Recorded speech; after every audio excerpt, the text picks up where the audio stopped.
नमस्कार दोस्तों, आपका स्वागत है आपके अपने चैनल स्टडी वाइन्स ऑफिशियल पर। तो आज का हमारा टॉपिक है नगर पालिका। इससे पिछली वीडियो में मैंने आपको ग्रामीण क्षेत्र के स्थानीय स्वशासन यानी कि पंचायती राज के बारे में डिटेल में पढ़ा दिया था और मैंने कहा था कि अगली वीडियो में हम शहरी क्षेत्र के स्थानीय स्वशासन यानी कि नगर पालिका के बारे में पढ़ेंगे। तो आज की वीडियो में हम नगर पालिका के बारे में पढ़ेंगे। तो चलिए बिना देरी किए हुए वीडियो को शुरू करते हैं। तो चलिए वीडियो की शुरुआत करते हैं। तो जैसा कि मैंने आपको पिछली वीडियो में बताया था कि जो हमारे भारत का प्रशासनिक ढांचा है उसके सबसे ऊपर आती है केंद्र सरकार, जो कि पूरे भारत को देखती है। उसके नीचे आती हैं राज्य सरकारें, जो अपने अपने राज्यों को देखती हैं। और उसके नीचे आती है स्थानीय स्वशासन, जिसे इंग्लिश में कहते हैं लोकल सेल्फ गवर्नमेंट। और इसके आगे दो भाग हैं। एक है ग्रामीण क्षेत्रों का स्थानीय स्वशासन, जिसे हम पंचायती राज कहते हैं। और मैंने पिछली वीडियो में पंचायती राज के बारे में आपको डिटेल में बता दिया। अगर आपने वो वीडियो अभी तक नहीं देखी तो ज़रूर देख लेना। तो ग्रामीण क्षेत्र में मैंने आपको बताया था कि ग्राम पंचायत, पंचायत समिति और जिला पंचायत के बारे में। तो आज हम शहरी क्षेत्र के स्थानीय स्वशासन, जिसे नगर पालिका कहते हैं, उसमें नगर पंचायत, नगर परिषद और नगर निगम, इसके बारे में पढ़ेंगे। तो जैसे ग्रामीण क्षेत्र के 3 भागों में था, ग्राम पंचायत ग्राम स्तर पर, पंचायत समिति ब्लॉक स्तर पर और जिला पंचायत जिला स्तर पर। इसी प्रकार शहरी क्षेत्रों का भी स्थानीय स्वशासन है, नगर पंचायत, नगर परिषद और नगर निगम। इसे अब हम डिटेल में पढ़ते हैं। तो जैसा कि मैंने आपको बताया था कि जो स्थानीय स्वशासन व्यवस्था है, इसका मूल उद्देश्य विकास की प्रक्रिया में जन भागीदारी को सुनिश्चित करना तथा लोकतांत्रिक विकेंद्रीकरण को बढ़ावा देना है, ताकि जो विकास की प्रक्रिया है इसमें जनता भाग ले, उसकी भागीदारी को सुनिश्चित करना और लोकतांत्रिक विकेंद्रीकरण को बढ़ावा देना है। तो विकेंद्रीकरण क्या है ये मैंने आपको पिछली वीडियो में बता दिया था। तो अब हम आगे देखते हैं। तो लॉर्ड रिपन, जिनका कार्यकाल 1880 से लेकर 1884 तक रहा, इन्हें स्थानीय स्वशासन का जनक कहा जाता है। मैंने आपको बताया था ना कि इन्हें स्थानीय स्वशासन का जनक कहा जाता है, क्योंकि इन्होंने 1882 में जिला बोर्डों की स्थापना की थी, ताकि जो लोकल लोग हैं, जो स्थानीय लोग हैं, उनको कुछ सुविधाएं दी जा सकें और उनका विकास किया जा सके। इसीलिए इन्हें स्थानीय स्वशासन का जनक कहा जाता है। तो आगे जो फैक्ट है ये बहुत ही महत्वपूर्ण है और कई बार एग्जाम में पूछा गया है कि नगर निगम की स्थापना सर्वप्रथम कहाँ पर हुई थी। तो याद रखिएगा, नगर निगम की स्थापना सर्वप्रथम मद्रास में हुई थी। कहाँ पर? मद्रास में। और कब हुई थी? तो 1687-88 में हुई थी। 1687 में बोर्ड ऑफ डायरेक्टर्स ने मद्रास में नगर निगम बनाने की अनुमति दी थी।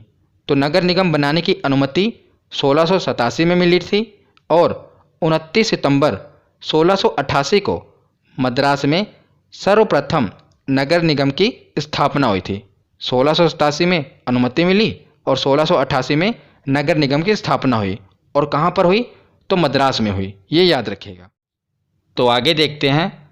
तो जो नगर पालिकाएँ हैं उन्हें अभी हम डिटेल में पढ़ेंगे, पर पहले मैं आपको जो बैकग्राउंड में जो महत्वपूर्ण चीज़ें हैं वो समझा रहा हूँ। अभी हम आगे उसे भी देखेंगे। तो जैसे कि मैंने आपको बताया था कि जो पंचायती राज व्यवस्था है उसे संविधान सभा द्वारा संवैधानिक दर्जा नहीं मिला था। उसी प्रकार नगर पालिकाओं को भी संवैधानिक दर्जा नहीं मिला था। तो सबसे पहले 1989 में राजीव गांधी जी द्वारा एक संविधान संशोधन लाया गया, 65वां संविधान संशोधन विधेयक। इसे संसद में पेश किया गया, जिसमें नगर पालिकाओं का वर्णन था। पर ये जो विधेयक था लोकसभा से तो पारित हो गया, वहाँ पर बहुमत था, पर राज्यसभा में पारित नहीं हो पाया, जिस कारण यह विधेयक कानून नहीं बन पाया। 2 साल बाद पीवी नरसिम्हा राव जी की सरकार आई और इन्होंने 74वां संविधान संशोधन पेश किया संसद के सामने और दिसंबर 1992 में यह लोकसभा से पारित हो गया और उसके अगले दिन ही राज्यसभा से पारित हो गया और 20 अप्रैल 1993 को, याद रखिएगा 1993 को, यह इस पर राष्ट्रपति जी ने हस्ताक्षर कर दिए। तो जब राष्ट्रपति जी हस्ताक्षर कर देते हैं तो वो बिल कानून बन जाता है। तो 1 जून 1993 को यह पूरे देश में लागू हो गया। जो ये बिल था कानून बन गया और यह कानून 1 जून 1993 को पूरे देश में लागू हो गया। ये डेट याद रखिएगा, 1 जून 1993। तो अब हम देखते हैं 74वां संविधान संशोधन। तो वो बिल कानून बन चुका है ना। तो 74वां संविधान संशोधन नगर पालिकाओं से संबंधित है और 73वां किससे संबंधित था? वो पंचायती राज से संबंधित था और 74वां नगर पालिकाओं से। तो इसके द्वारा जो ये संशोधन हुआ था, इसके द्वारा संविधान के भाग 9A में अनुच्छेद 243P से 243ZG तक जोड़ा गया, शामिल किया गया। याद रखिएगा कौन सा भाग जोड़ा गया? तो भाग 9A और अनुच्छेद 243P से लेकर 243ZG तक। ZG का मतलब क्या है? Z के बाद A, ZB, इसी प्रकार ZG तक ये प्रावधान जोड़ा गया संविधान के भाग 9A में। और उसी के साथ 12वीं अनुसूची का भी प्रावधान किया गया, जिसमें कुल 18 विषय बताए गए जिन पर नगर पालिकाएँ काम करेंगी। हमने पंचायती राज व्यवस्था में पढ़ा था, उसमें कितने विषय थे? 29 विषय और नगर पालिकाओं में 18 विषय। तो एक बार रिवीजन कर लेते हैं। तो ग्रामीण क्षेत्र के स्थानीय स्वशासन को पंचायती राज कहते हैं और शहरी क्षेत्र के स्थानीय स्वशासन को नगर पालिका कहते हैं। तो पंचायती राज वाला कौन सा संशोधन था? तो 73वां और शहरी क्षेत्र वाला 74वां। और ग्रामीण क्षेत्र यानी कि पंचायती राज में कौन सी अनुसूची जोड़ी गई थी? तो 11वीं अनुसूची और शहरी क्षेत्र में 12वीं अनुसूची, उसे अगली वाली। और इसमें ग्रामीण क्षेत्र वाले में जो पंचायती राज है, इसे कुल कितने विषयों पर काम करने की शक्ति प्रदान की गई थी? 29 विषयों पर। और शहरी क्षेत्र में 18 विषय। ये याद रखिएगा, ग्रामीण क्षेत्र यानी कि पंचायती राज में 29 विषय थे और शहरी क्षेत्र यानी कि नगर पालिका में 18 विषय हैं। ये दोनों याद रखिएगा। तो अब हम नगर पालिकाओं की संरचना और गठन देख लेते हैं। तो नगर पालिका के 3 भाग होते हैं। पहला नगर पंचायत, दूसरा नगर परिषद और तीसरा नगर निगम। तो जिस प्रकार हमने पंचायती राज व्यवस्था में भी पढ़ा था कि उसके 3 भाग होते हैं, ग्राम स्तर पर ग्राम पंचायत, ब्लॉक स्तर पर पंचायत समिति और जिला स्तर पर जिला पंचायत, उसी प्रकार नगर पालिकाओं के भी 3 भाग होते हैं, नगर पंचायत, नगर परिषद और नगर निगम। तो जो नगर पंचायत होती है ये परिवर्तित क्षेत्रों में होती है और नगर परिषद छोटे नगरीय क्षेत्रों में यानी कि छोटे शहरों में, और नगर निगम बड़े नगरीय क्षेत्र बड़े शहरों में यानी कि महानगर में। तो पहले नगर पंचायत देखते हैं। तो ये कहाँ पर होती है? परिवर्तित क्षेत्रों में। परिवर्तित क्षेत्र का मतलब कि जो गांव शहर की ओर परिवर्तित हो रहे हैं वहाँ पर नगर पंचायत होगी। अगर वो गांव ही रहेंगे तो वहाँ पर पंचायती राज व्यवस्था लगेगी, पर अगर गांव शहर की ओर परिवर्तित हो रहे हैं तो वहाँ पर नगर पंचायत होगी। और नगर पंचायत का जो अध्यक्ष होता है उसे चेयरमैन कहते हैं। उसी प्रकार जो छोटे नगरीय क्षेत्र होते हैं यानी कि छोटे शहर होते हैं वहाँ पर नगर परिषद होगी। याद रखिएगा, नगर परिषद। और इनके अध्यक्ष को नगर परिषद का अध्यक्ष कहा जाता है। और उसके आगे है बड़े नगरीय क्षेत्र यानी कि जो बड़े बड़े शहर हैं और महानगर हैं वहाँ पर नगर निगम होगी और नगर निगम के अध्यक्ष को मेयर कहा जाता है। तो मैंने आपको नगर पंचायत, नगर परिषद और नगर निगम इनके बारे में बताया और ये भी बताया ये कहाँ पर होते हैं और इनके अध्यक्ष को क्या कहते हैं। अब हम देखते हैं कि अध्यक्ष और जो सदस्य होते हैं नगर पालिका के, इनका निर्वाचन कैसे होता है। जब मैं नगर पालिका कहूँगा तो नगर पालिका का मतलब क्या है कि नगर पालिका में नगर पंचायत भी आ जाएगा, नगर परिषद भी आ जाएगा और नगर निगम, ये तीनों ही नगर पालिका के अंदर आ जाएंगे। तो मैं अब आपको नगर पालिकाओं का चुनाव बता रहा हूँ, तो इसका मतलब ये नगर पंचायत, नगर परिषद और नगर निगम, इन तीनों की निर्वाचन प्रक्रिया एक ही प्रकार है। ठीक है, इनमें अंतर क्या है? कोई छोटा शहर है, कोई बड़ा शहर है, पर जो निर्वाचन प्रक्रिया है वो एक ही प्रकार है। तो जो सदस्यों का चुनाव होता है नगर पालिकाओं के, ये प्रत्यक्ष रूप से होता है, यानी कि इसमें जनता भाग लेती है। तो जैसा कि आप देख रहे हैं, ये मान लीजिए एक शहर है और शहर को जनसंख्या के हिसाब से वार्ड में बांट दिया जाता है। वार्ड नंबर 1, वार्ड नंबर 2, इसी प्रकार जिस प्रकार मैंने आपको बताया था ना पंचायती राज व्यवस्था में कि गांव को भी वार्ड में बांट दिया जाता है, उसी प्रकार शहरों को भी वार्ड में बांट दिया जाता है। वार्ड नंबर 1, वार्ड नंबर 2, इसी प्रकार। तो हर एक वार्ड से एक वार्ड सदस्य जीतता है, जिसे जनता चुनकर भेजती है। जनता भाग लेती है चुनाव में और हर एक वार्ड से एक सदस्य को जिताती है, जिसे वार्ड मेंबर यानी कि वार्ड सदस्य या पार्षद कहा जाता है। तो जो सदस्यों का चुनाव होता है ये तो प्रत्यक्ष रूप से होता है, यानी कि इसमें जनता भाग लेती है। पर अध्यक्ष का चुनाव प्रत्यक्ष और अप्रत्यक्ष दोनों रूप से होता है। कई राज्य अध्यक्ष का चुनाव प्रत्यक्ष रूप से कराते हैं, यानी कि उसमें जनता भाग लेती है, जनता चुनकर भेजती है। पर कई राज्य अध्यक्ष का चुनाव अप्रत्यक्ष रूप से कराते हैं, जिसमें जनता नहीं भाग लेती। अप्रत्यक्ष रूप का मतलब क्या होता है? उसमें जनता भाग नहीं लेगी। जनता जिन्हें चुनकर भेजती है वो आगे चुन लेते हैं। मतलब कि जनता वार्ड मेंबर को चुनकर भेजेगी, हर एक वार्ड से वार्ड मेंबर को चुनेगी और जनता उन्हें भेजेगी।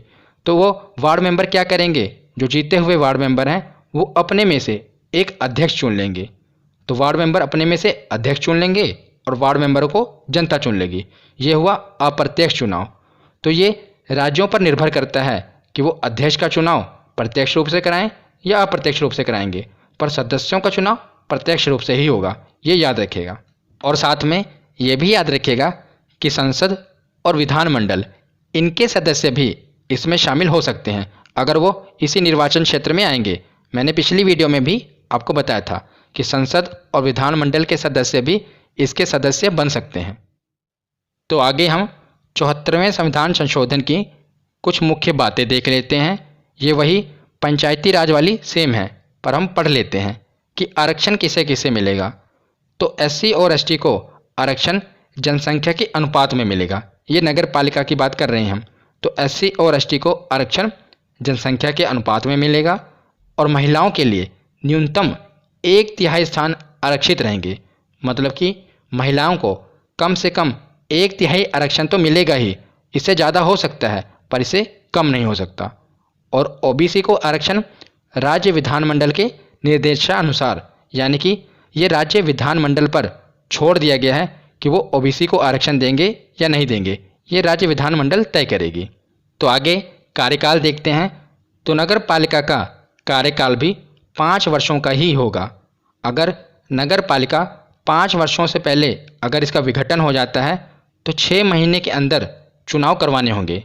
ये मैंने आपको पंचायती राज वाले में भी बताया था कि 6 महीने के अंदर चुनाव करवाने होंगे अगर उससे पहले उसका विघटन हो जाएगा। उसी प्रकार अगर नगर पालिका का विघटन भी 5 वर्षों से पहले हो जाएगा तो 6 महीने के अंदर चुनाव करवाने होंगे।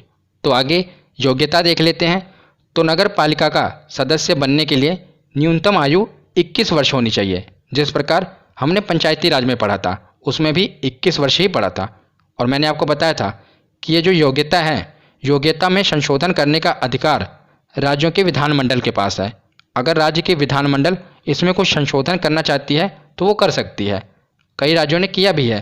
कई राज्यों ने मतलब कि इसमें योग्यता में ये भी रखा है कि अगर नगर पालिका का सदस्य बनना है तो यह 10वीं या 12वीं पढ़ा लिखा होना चाहिए।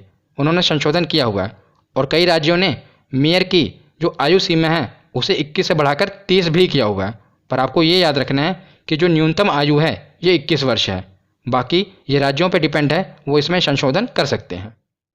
तो अब हम नगर पालिका से संबंधित जो अनुच्छेद हैं 243 से लेकर 243 तक इन्हें पढ़ लेते हैं। इन्हें डिटेल में नहीं पढ़ना, बस आपको पता होना चाहिए। तो पंचायती राज व्यवस्था हमने कहाँ तक पढ़ा था? 243 से लेकर 243 ओ तक। तो ओ के बाद आता है पी। तो 243 पी से लेकर 243 तक ये नगर पालिका के अनुच्छेद हैं। इन्हें पढ़ते हैं। तो 243 में क्या बताया गया है, परिभाषा बताई गई है। जिस प्रकार मैंने आपको पंचायती वाली वीडियो में भी बताया था कि पंचायती राज व्यवस्था में जो शुरुआत में क्या था, 243 में डेफिनेशन बताई जाती है, किसी भी चीज़ के शुरुआत में उसकी परिभाषा बताई जाती है। उसी प्रकार 243 में परिभाषाएं हैं कि जिला किसे कहते हैं, नगर पंचायत किसे कहते हैं, ये डेफिनेशंस हैं। वैसे भी आप इसे याद रख सकते हैं, पी और परिभाषा, पी से शुरू हो रहा है ना, पी परिभाषा रिलेट कर सकते हैं। तो 243 के बाद है 243 इसमें क्या है, नगर पालिकाओं का गठन। पहले परिभाषा होती है, उसके बाद बताया जाएगा ना कि इसका गठन कैसे होगा। तो हमने पीछे पढ़ा था कि 3 प्रकार की नगर पालिकाएँ होती हैं। कौन कौन सी, नगर पंचायत, नगर परिषद और नगर निगम, वो हमने पढ़ लिया था। बस अब इसे बस अनुच्छेद में बताया गया है। तो आगे है अनुच्छेद 243 इसमें क्या है, नगर पालिकाओं की संरचना। हमने पीछे देखा कि सदस्यों का चुनाव कैसे होगा, अध्यक्ष का चुनाव कैसे होगा, प्रत्यक्ष होगा या अप्रत्यक्ष होगा, यही इसमें बताया गया है नगर पालिकाओं की संरचना में। तो आगे है अनुच्छेद 243 इसमें क्या है, वार्ड समितियों आदि का गठन और संरचना। तो हमने पीछे पढ़ा ना कि हर वार्ड से एक सदस्य चुना जाता है, जिसे वार्ड मेंबर या पार्षद कहते हैं। तो हर वार्ड से एक सदस्य चुना जाता है, तो इन वार्ड मेंबर का समूह बनाकर एक समिति का गठन किया जाता है, जिसे वार्ड समिति कहते हैं। तो इनका गठन योजना बनाने और विकास करने के लिए किया जाता है। किसका, वार्ड समिति का गठन योजना बनाने और उस नगर पंचायत या नगर निगम हो या नगर परिषद हो, उसका विकास करने के लिए वार्ड समितियों का गठन किया जाता है। तो उसके आगे देखते हैं अनुच्छेद 243 तो इसमें आरक्षण के बारे में बताया गया है। हमने पीछे पढ़ ही लिया कि SC और ST को जनसंख्या के अनुपात में और महिलाओं को आरक्षण कम से कम 1/3 मिलेगा ही, और जो OBC का आरक्षण है ये राज्य विधानमंडल तय करेगी। तो उसके बाद देखते हैं अनुच्छेद 243 इसमें क्या है, कार्यकाल के बारे में बताया गया है। हमने पीछे पढ़ा कितने वर्ष का कार्यकाल होगा, 5 वर्ष का। अगर 5 वर्ष से पहले ही विघटन हो जाता है तो 6 महीने के अंदर चुनाव करवाना होगा। उसके बाद देखते हैं अनुच्छेद 243 इसमें क्या है, योग्यता के बारे में। न्यूनतम आयु कितनी होनी चाहिए, 21 वर्ष। अगर इसमें संशोधन करना है तो इसका अधिकार राज्य की विधानमंडल के पास है। तो आगे है अनुच्छेद 243 इसमें क्या है, नगर पालिकाओं की शक्तियाँ, प्राधिकार और उत्तरदायित्व। तो कुल 18 विषय हैं। हमने पीछे पढ़ा ना, 18 विषयों पर जो नगर पालिकाओं को अधिकार है, इन पर वो काम कर सकते हैं। तो जैसे कि शहरों में पार्क बनाना, खेल मैदान, सड़कें बनवाना, पुल बनवाना, ये नगर पालिकाओं के अधिकार में आते हैं। तो आगे है अनुच्छेद 243 इसमें नगर पालिकाओं को टैक्स लगाने की शक्ति दी गई है। तो देखिए 243 इधर टैक्स में भी एक्स है, इसे आप रिलेट कर सकते हैं। तो 243 में नगर पालिकाओं को टैक्स लगाने की शक्ति दी गई है, क्योंकि अगर नगर पालिकाएँ कोई पार्क बनवा रही हैं, कोई खेल का मैदान बनवा रही हैं या कोई सड़क बनवा रही हैं, तो उन्हें वहाँ पर टैक्स लेने का अधिकार है। क्योंकि अगर इनके पास पैसा होगा तो वो आगे विकास के काम कर सकते हैं, इसीलिए इन्हें अधिकार दिया गया है। तो आगे है अनुच्छेद 243 जिसमें वित्त आयोग के बारे में बताया गया है कि राज्यपाल के द्वारा वित्त आयोग का गठन किया जाएगा। तो पंचायती राज व्यवस्था में भी मैंने आपको बताया था कि राज्य वित्त आयोग देखेगा कि कितना पैसा देना है, और जो टैक्स लगा रही हैं नगर पालिकाएँ कितना लगा रही हैं, कहाँ लगा रही हैं, ये सब वित्त आयोग देखेगा।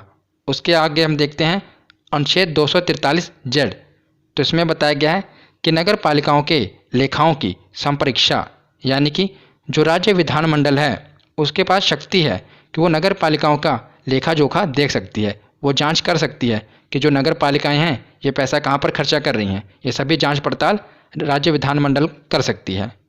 उसके बाद देखते हैं अनुच्छेद 243 जेड तक हो गया। अब आगे है ZA। इसमें है कि नगर पालिकाओं के लिए निर्वाचन, कि जो नगर पालिकाओं का चुनाव होगा ये कौन करवाएगा, तो राज्य निर्वाचन आयोग। ये पंचायती राज व्यवस्था में भी बताया था, वहाँ पर भी राज्य निर्वाचन आयोग ही चुनाव करवाएगा। उसके आगे देखते हैं अनुच्छेद 243 ZB। इसमें क्या है कि संघ राज्य क्षेत्रों को लागू होना। तो जैसे कि जो नगर पालिकाएँ हैं केंद्र शासित प्रदेशों में भी लागू हो सकती हैं, अगर राष्ट्रपति चाहे तो, राष्ट्रपति पर निर्भर करता है। उसके आगे है अनुच्छेद 243 जेड सी, कुछ क्षेत्रों में लागू ना होना। तो कुछ जनजातीय क्षेत्रों में नगर पालिकाएँ लागू नहीं होती। मैंने आपको पंचायती राज में भी बताया था। आगे है अनुच्छेद 243 जेड डी। इसमें क्या बताया गया है कि जिला योजना के लिए समिति।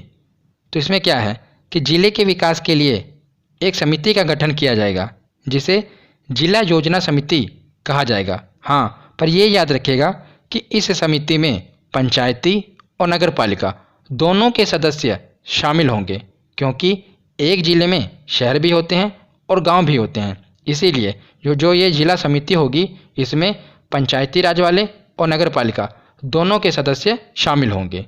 आगे देखते हैं अनुच्छेद 243 जेड ई। तो इसमें महानगर योजना के लिए समिति, कि जो महानगर हैं उनके विकास के लिए भी समिति बनाई जाएगी। तो जेड डी में है जिला योजना के लिए समिति और जेड ई में है महानगर योजना के लिए समिति। तो जेड डी वाला आप ऐसे रिलेट कर लेना। देखिए, जिला को इंग्लिश में क्या कहते हैं? डिस्ट्रिक्ट। तो उसी प्रकार इसमें जेड के पीछे क्या? डी। तो इसे आप रिलेट कर लेना, डी से डिस्ट्रिक्ट, तो जिला योजना के लिए समिति, और ई में क्या है? महानगर योजना के लिए समिति। तो आगे है अनुच्छेद 243 जेड एफ कि विद्यमान विधियों और नगर पालिकाओं का बना रहना। तो ये इतना महत्वपूर्ण नहीं है, फिर भी मैं आपको बता देता हूँ कि जब नगर पालिकाएँ लागू हुई उससे पहले भी कई राज्यों में नगर पालिका जैसा मिलता जुलता सिस्टम चल रहा था। तो इसमें यह कहा गया था कि जो नगर पालिका जैसा सिस्टम है ये चलता रहे, 1 वर्ष तक चलता रहे। उसके बाद क्या होगा, जो हमने ये बनाया है नया कानून उसी तरह आपको फॉलो करना पड़ेगा। तो 1 वर्ष तक उन्हें चलने की अनुमति दे दी गई थी। उसके आगे है अनुच्छेद 243 जेड जी, ये लास्ट अनुच्छेद है। तो इसमें निर्वाचन संबंधी मामलों में न्यायालय के हस्तक्षेप का वर्जन, मतलब कि जो नगर पालिका का जो ये निर्वाचन संबंधी मामला है इसमें न्यायालय भी दखल अंदाजी नहीं कर सकती। ये 243 जेड जी में बताया गया है। तो यहाँ पर हमारा थ्योरी सेक्शन कंप्लीट होता है। अब हम प्रीवियस ईयर क्वेश्चन देखते हैं। तो पहला प्रश्न है, नगरीय शासन की प्रणाली को किस संविधान संशोधन द्वारा संवैधानिक दर्जा दिया गया? तो इसका सही जवाब होगा ऑप्शन सी, 74वां संविधान संशोधन। अगला प्रश्न है कि स्थानीय स्वशासन का पिता किसे कहा जाता है? तो लॉर्ड रिपन को कहा जाता है, हमने पढ़ा था। अगला प्रश्न है कि भारत का पहला नगर निगम कहाँ स्थापित किया गया था? तो कहाँ पर स्थापित किया गया था? मद्रास में। वेरी इंपॉर्टेंट, याद रखिएगा। तो अगला प्रश्न है कि नगर निगम के सदस्य को क्या कहते हैं? मेयर कहते हैं, और कहीं कहीं पर इसे महापौर भी कहते हैं। तो दोनों याद रखिएगा, मेयर और महापौर। अगला प्रश्न है कि नगर पालिका शासन से संबंधित भाग कौन सा है? तो कौन से भाग को जोड़ा गया था? तो भाग 9A इसे शामिल किया गया था। अगला प्रश्न देखते हैं कि नगर पालिका का संबंध किस अनुसूची से है? तो बताइए किस अनुसूची से है? तो 12वीं अनुसूची से है। तो अगला प्रश्न है कि पहला नगर निगम स्थापित कब हुआ था? तो इसका सही जवाब है 1687-88। अगला प्रश्न है कि नगर पालिका का कार्यकाल कितना होता है? तो 5 वर्षों का। अगला प्रश्न है कि नगर पालिकाओं को 12वीं अनुसूची में वर्णित कुल कितने विषय पर विधि बनाने की शक्ति प्रदान की गई है? तो कुल कितने विषय हैं? 18 विषय, याद रखिएगा। और पंचायती राज में 29 विषय। बताइए कब ये लागू हुआ था? तो मैंने आपको बताया था 1 जून 1993 को यह लागू हो गया था, यानी कि प्रभाव में आ गया था। आज का लास्ट प्रश्न है कि वार्ड सदस्य जिसे पार्षद कहते हैं ये मनोनीत होते हैं, नियुक्त होते हैं या निर्वाचित होते हैं? तो मैंने आपको बताया था कि ये निर्वाचित होते हैं, यानी कि जनता द्वारा चुने जाते हैं।